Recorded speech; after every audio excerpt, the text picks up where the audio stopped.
Welcome to the Startup Competitors Podcast, where we talk with early-stage entrepreneurs to understand what information they use to inform product roadmap, strategy, and market differentiation. Welcome to the Startup Competitors Podcast. Today we have Brodie Meyer, who's one of the co-founders of FuseMe. Brodie, welcome to the show. Thanks, Mike. I appreciate it. Happy to be here. Why don't we start with a quick pitch for FuseMe? Cool. So I think the best way to pitch FuseMe is kind of our story, where we first started, and it's usually how I run through it with people. FuseMe is a replacement for business cards and resumes. And it started with this theory that if you constrain two people to meet face-to-face initially, it's going to turn into a more genuine relationship and a more effective network long-term. Effective meaning it's going to turn into jobs, internships, new business. The way we put that theory into a mobile application is the only way you can connect or fuse with somebody is if you hold your phone next to their phone. So they're constrained to meeting face-to-face. Well, the first application of our application happened to be at college career fairs. I went to Butler University, studied economics there. I went to Purdue through IUPUI, studied mechanical engineering. Anyway, at Butler, the career service team let us try it out at a career fair. All of the students came in with FuseMe on their phones, and all of the employers came in with FuseMe on their phones. And instead of the students handing over a paper resume, they walked into the fair, held their phone next to the employer's phone at each booth, and fused. Fusing gave that employer access to the student's resume, contact information, etc. They could take notes on that student right there about the conversation. And it started to, we saw at our first event, it went pretty well. Well, afterwards, we started tracing that data and seeing, are we proving this effective network? Is this actually working? And after the first career fair, there was a 59% follow-up rate from employers to students and a 47% follow-up interview rate. Now, we gave this data back to Butler. They were like, this is awesome. Let's keep trying it and rolling it out at other events on campus. And we were kind of shocked at the results that we got. Because again, it was just a theory initially, but went pretty well. From there, we started to scale out to other small schools around Indiana. Pitched it at the CCCC Career Services little group. And some of the career service teams really liked it and picked it up. We tried it at Wabash, Franklin, University of Evansville, just schools in that organization. And it kept rolling, and we couldn't find a way to make money with it because it was a free mobile app. We started giving universities data reports, and the data was really interesting because it shows you how well students are sharing their resume, how well they're connecting with these employers, if they're following up or not. I thought, okay, this is a way for us to generate some revenue because it's data they never received. Found out pretty quickly that career service teams don't really have the budgets per se to help us create a sustainable business, which is really frustrating initially because we put all of our power and time into building out these data reports. And we were kind of just out on our luck. Something pretty cool happened about 4 months ago, though. These employers that kept seeing it at career fairs around the state, they found some value in it using the free app. And we got a phone call from a recruiter over at Geico.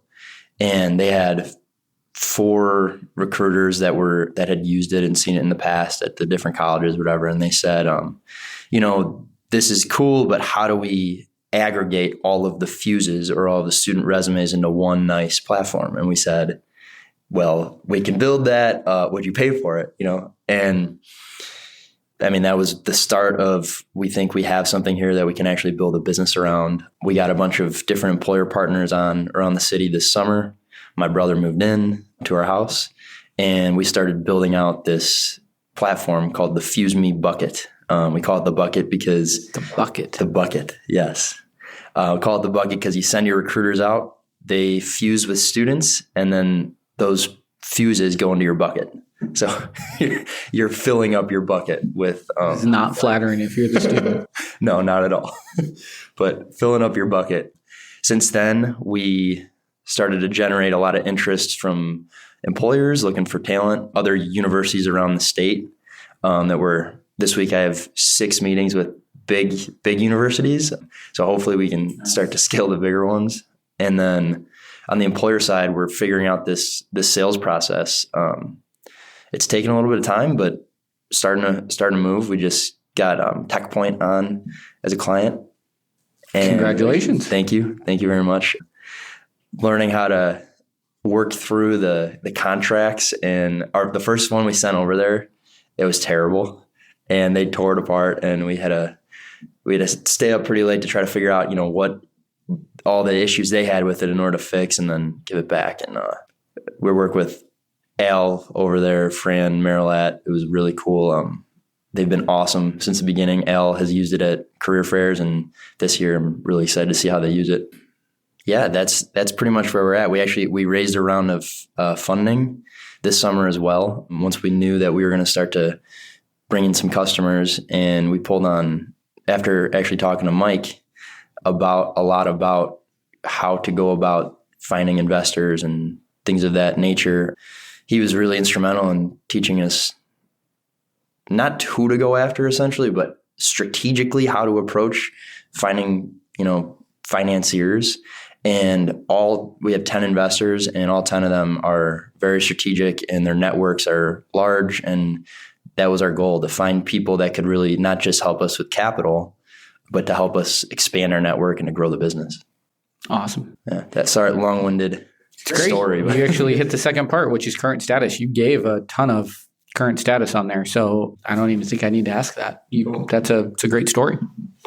Just real quick, what does it mean to fuse? So what is actually happening behind the scenes when a fuse occurs? Is it just a PDF resume from the student going to whoever they're fusing with, and then the ability to take notes and stuff like that? Or what is within the network that's being built out? So fusing is actually, we wanted to maintain the cloud-based component to our technology, so that anytime a student updates their resume or contact information, it updates on the employer's end. The way that we do that is, instead of it being actual transferring of information, there is the fusing piece kind of grants you access to that person. I don't know how deep I can go into the technical process of it, because we actually just found out that it's patentable. So nice. We're working through a provisional patent right now, and really excited. It got us very pumped up. We had no idea. We knew it's all my brother built out the fusing technology, and years ago, and in our house, and we didn't know it would ever get to this point. We just thought, we just got to keep building out the business, but it seems like we're going to be we'll have some IP as well. Cool. Awesome. All right. We won't pick at that anymore then. Connection technology, pivoting to large employers to help them with their college recruitment processes. Current status, just landed a couple of key accounts, active in the sales process, closed a round of funding. How many fuses have occurred on the platform? Do you know that? I don't know total amount of fuses, but I know the last event we did was a Indiana Internet event with Mike Slocum, and there was 500 unique fusing experiences at that event. So it was a pretty good one. I don't know if that was our best one. I think there's been some career fairs that had a lot more, but for the amount of people there was 100% adoption rate, and it was awesome. Dude, that's legit. Nice. Cool. Interesting that going into a event like that, you could actually get everybody to download the app in advance. How do you do that? So it starts with, we have some pretty good marketing materials for an organization to explain what it is, real simply. Those aren't the kicker. Those don't really convert to downloads right away. It just informs people. And then once the event begins, we have a kind of our own little process at these events to make sure that it happens. And once other people start seeing fusing occur, downloads it's like a little bit of a virality in a physical space. So we're seeing some virality with watching people go around and fusing, and they say, oh, what the heck was that? Download, good to go, and they're fusing. Nice. We're off to the races. So you're physically at all the events? Not all of them. Some of them, which is not scalable. That was going to be my next question. Yeah. But one thing that we're learning is that the more that we're doing these like unscalable things to figure out every step of the way, it's allowing us to figure out what is scalable in that process. And we're getting to a more refined approach where we're not even worried when an event starts to come up. We know exactly how to handle it, the pieces that we don't need to do, the pieces that we do need to do. And it's a continual refinement of that process. It's very masters of scale idea. Yeah. Well said. That's a Reid Hoff or what was it? Chesky, Airbnb. I think they were talking about unscalable things. It was in that episode that they laid that out. Yeah. All right. When you think of competitors for FuseMe, who or what comes to mind? It initially was anything with any sort of networking capability. Facebook, LinkedIn, Twitter, Instagram, all the above, until we started to really hone in on being that in-person networking application, which all of those platforms, I believe, have something. I know LinkedIn has one, an in-person application to it. But so basically, we're looking at competitors that do events that stimulate any sort of relationship forming at those events. What makes this a little different than some of those events is a couple of things. Number one, the only way you can connect is if you hold your phone next to another phone, which eliminates some scalability, but also creates what we believe is a more genuine relationship. You had to have met that person. What's the range on that? The range is 6 inches. 6 inches. Wow. Okay. So you really do have to hold it right next to each other. You really do, to enforce that face-to-face. And that's one constraint that, succeed or fail, we are going to hold on to because it's a core belief. We really believe that meeting that person face-to-face generates some sort of a different relationship long-term. And we want to be the people with that data. And the other piece that differentiates us is our approach. Our distribution model is at college career fairs or recruiting events where there's an employer and student relationship currently. We've been approached by other companies that hold events for salespeople or conferences or things of that nature, which I know there's other companies around this city that are very good at that. One that just got a massive financing round. But the way we differentiate ourselves away from that is that model of distribution through schools and that relationship between the student and the employer currently. Why is that so important to you? Which aspect? The having to meet face-to-face? Not even having to be face-to-face, but like why not because you could still do in-person at an event. You could still do a sales event at a conference, right, with people who aren't students and aren't employers. Why the focus on that relationship? So one reason, because not everyone's doing it. I think this is an area that I haven't found competitors. There may be some out there in different areas of the country, but for right now, I know in the Midwest, that narrow focus helps us refine the approach. And when we go into any university event or any recruitment event, we know exactly what we're doing. And it took a long time to figure out that process. So if we can continue to scale that process out, we can be absolute masters at that initial, student-employer relationship at in-person events. I love that answer. I was having breakfast with Jason Becker earlier this week. And while we were talking, he was giving me an update on one of his businesses, and he mentioned a whole strategy change after reading a book called Niche Down, which I just purchased. It's on my nightstand. I haven't read it yet, but it's in my to-do list. But the whole premise is basically, as you look at a market, your job as you think of product is to get smaller and smaller and smaller, right? More and more and more focused, right? So you just keep niching down until you hit the core customer that you feel like you can scale with. And it's what you just described is kind of that, at least as he described the book to me, is kind of that process. So I'm super excited to read it. So I think your answer was great. It's an answer that he has used in one of his businesses to be ridiculously successful in the short term. So that's cool. Thank you. That book sounds awesome too. I want to I'll hand it over to you when I'm done with it. It's pretty thin, so I'm hopeful it's going to be a short read. Perfect. Might knock that one out in a week. Perfect. All right. Sorry, I cut you off. No worries. It is difficult. That type of focus is. I'm already feeling it. We're a 4-person team and a small company, but we get new opportunities thrown at us daily, and it's hard to say no to them. But I think it's very important. We get new opportunities thrown at us from investors, people that have helped us tremendously, and we know that we need to be very focused on this initial piece. The way I keep saying it to our team is we got to sell our books first, meaning Jeff Bezos, Amazon was not, this massive company initially. They sold books. So for FuseMe, we got to sell our books first. We have to get this student-employer relationship right first. I love that. Got to sell our books first. That's good. This episode is brought to you by Full Stack PEO.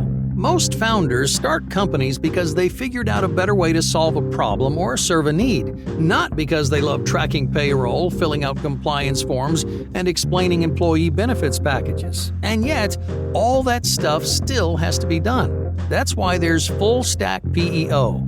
Full Stack PEO specializes in turnkey HR for emerging companies, not just those core services, but advice and expertise that help founders maximize employee potential.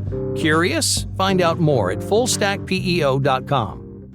Talk to me about where you think, ideally, maybe not where you think it'll be, but ideally, where do you think this business would be 3 to 5 years from now? What do you think the product looks like? Who do you think your customers are? What would that success look like for you? So I don't think we'll be outside of the employer-university or employer-student relationship yet. That would be interesting if we scaled fast enough to be approaching other markets, but absolute saturation of that market, getting to every single university, creating partnerships with them. Because again, universities, they may not pay us, but they still get a lot of value out of that data.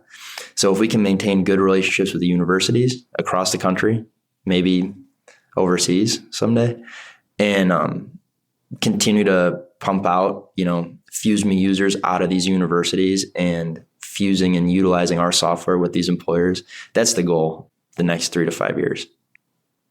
When you think of that scale, give me an idea, maybe 3 to 5 years from now, what scale looks like, maybe before I make an assumption. Yeah. So right now, this fall that's coming up is, a new recruitment cycle, and it's going to be very focused on Indiana universities. We've had other universities in Michigan, Ohio, Illinois begin to reach out to us just organically, which has been cool. But it's about continuous figuring out that process of those fairs, not having to have a physical presence there to make sure they're working, and being able to find those pieces to scale before we go and say yes to a big school in Illinois or a big school in Michigan.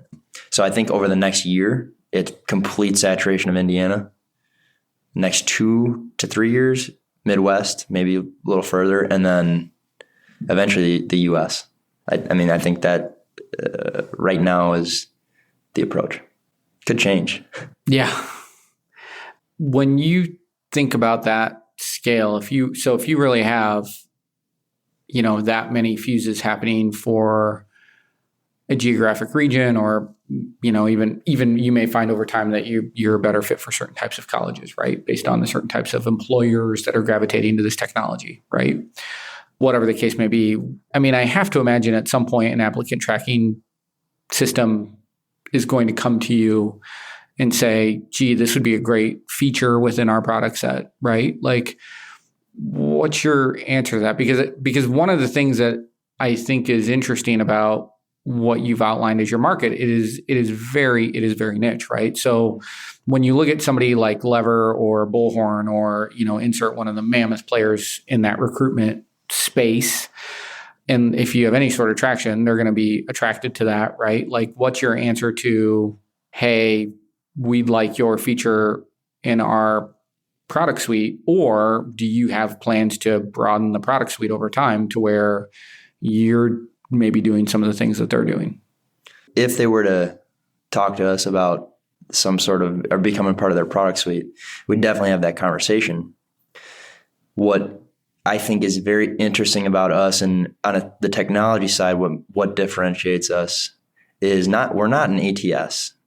We are the initial thing that you utilize when you meet someone new.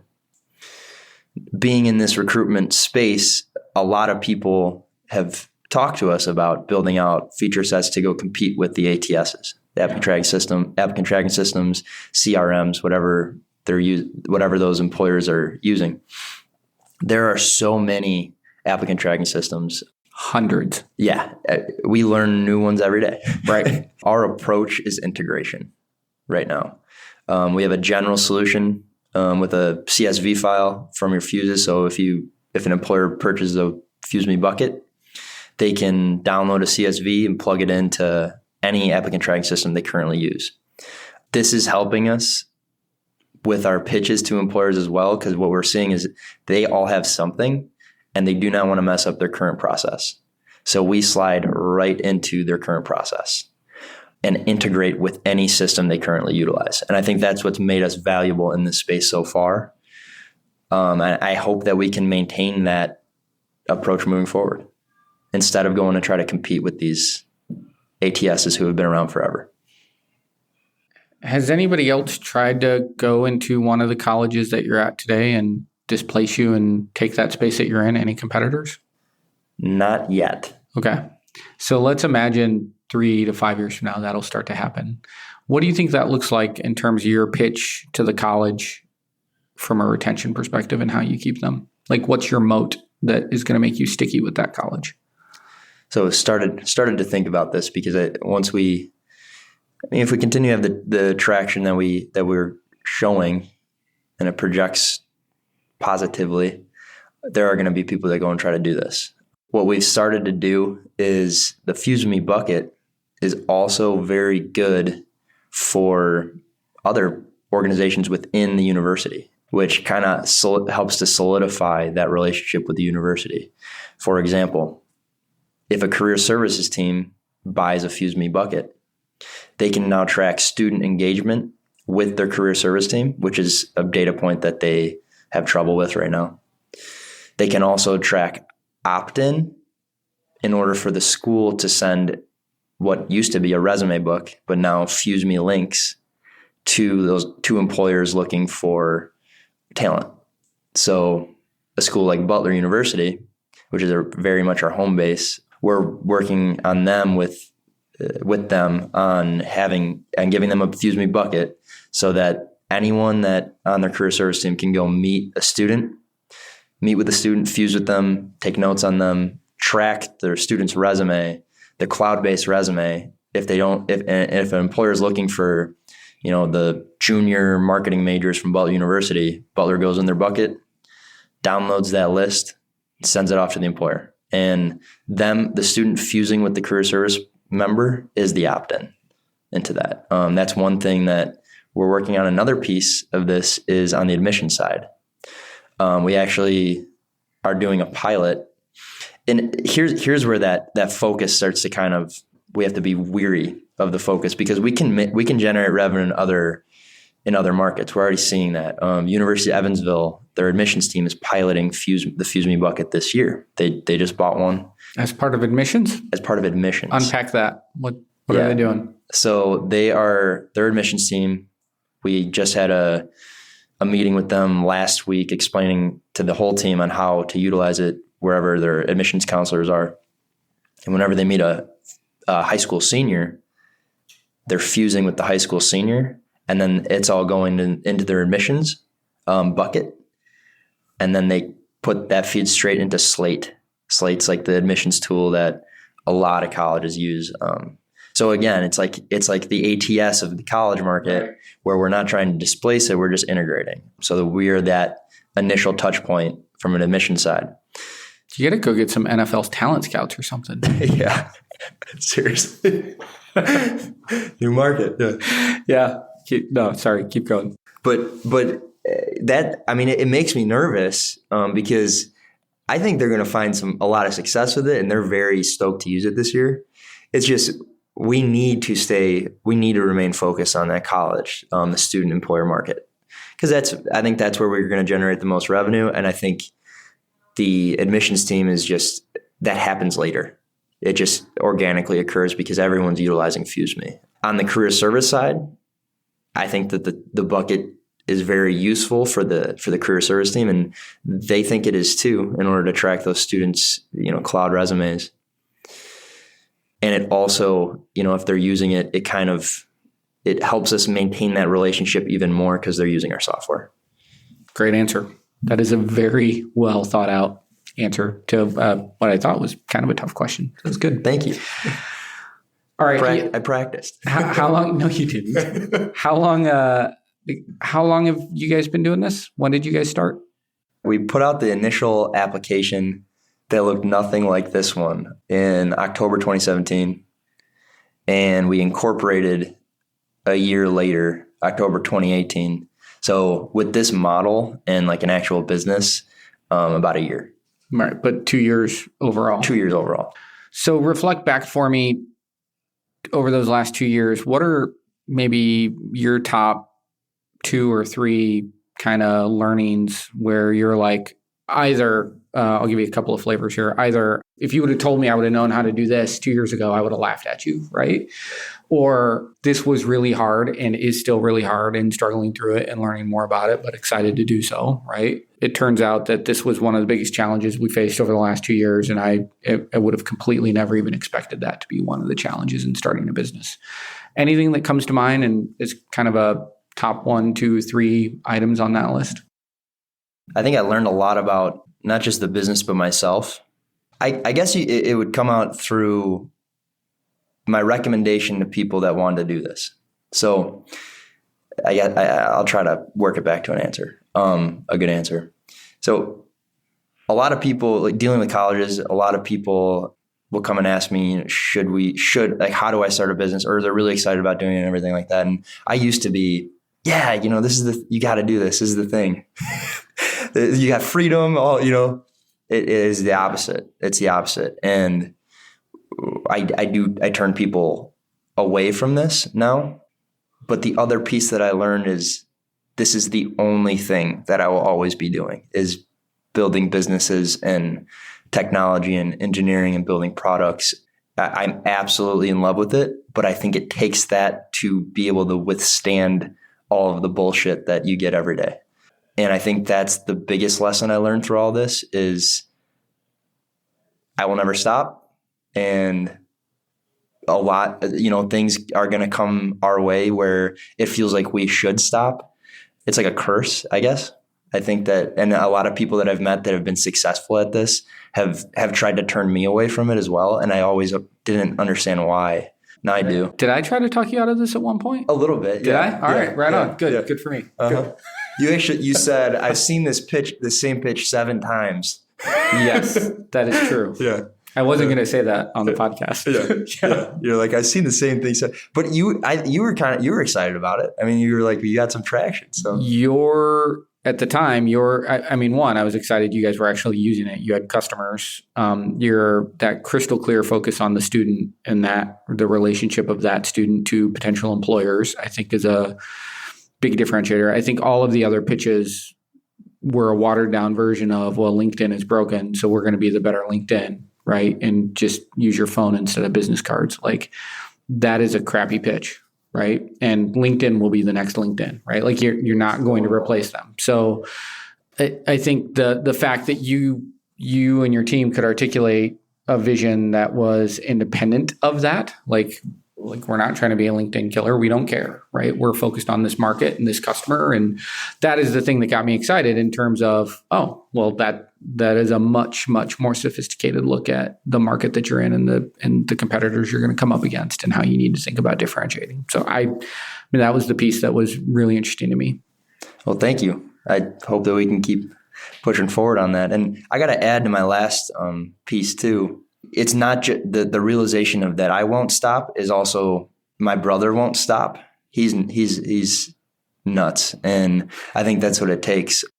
We have a fantastic team. It's 4 of us now, my brother, my brother Ben, my roommate Jeff, and Eric is a friend that we pitched him. He was running a student-run marketing organization on Butler's campus, and he ended up turning down a couple other job offers and coming on board. And I feel like we all have pretty high pain tolerance, which is very, very helpful. And surrounding yourself with other people with that mentality has been, it can't be done with one person. It's a great team. It's a great team of people. Yeah.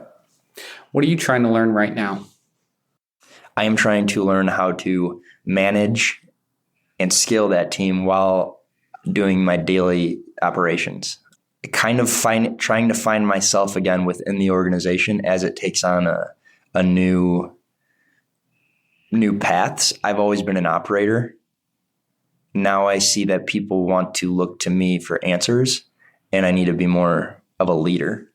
Still, I love operating, so I'm trying to find myself within the organization.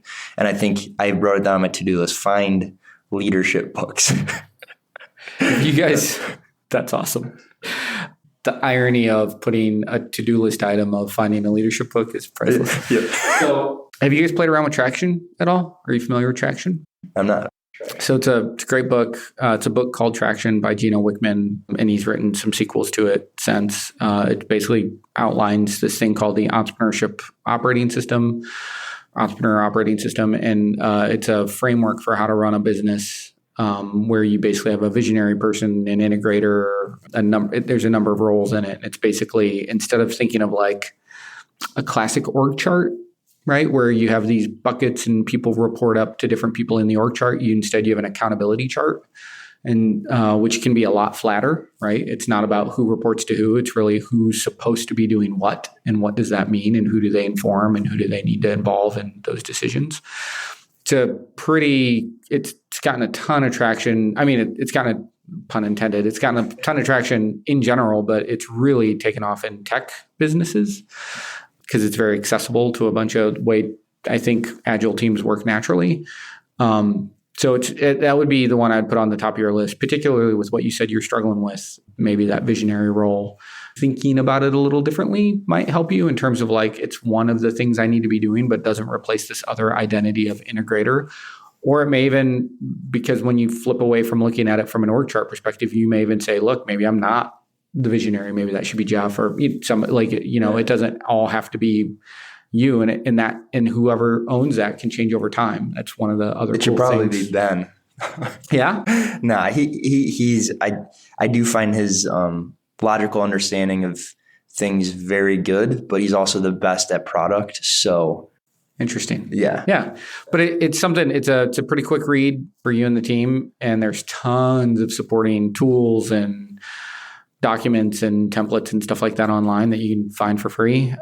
We use it in a couple of our businesses. We don't use it in a couple of others. It depends on the team and the business, but that's one of the first places I would point you. Awesome. Thank you. I'm checking it out. And there's tons of traction integrators out there, and I think people who can come help you set it up and stuff like that. But I would say start by getting a copy of the book, read it. If you like it, force everybody else on the team to read it. And then you guys come together and talk about it and see if it makes sense. Awesome. It's good. Thank you. All right. Well, that might be a good place to stop. If people want to get a hold of you or learn more about FuseMe, where do they do that?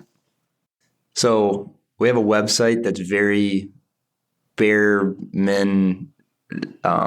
We're building a new website.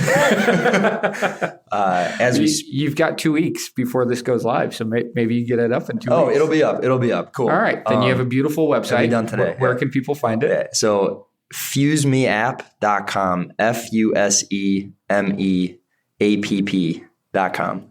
And if they want to get a hold of you?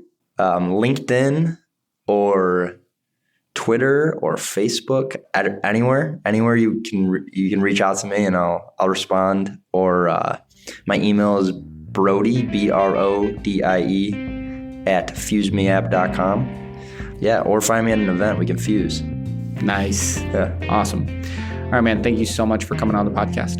Thanks for having me, Mike. Appreciate it.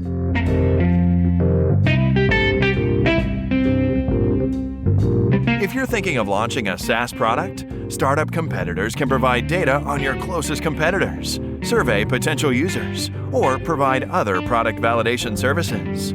Learn more at startupcompetitors.com.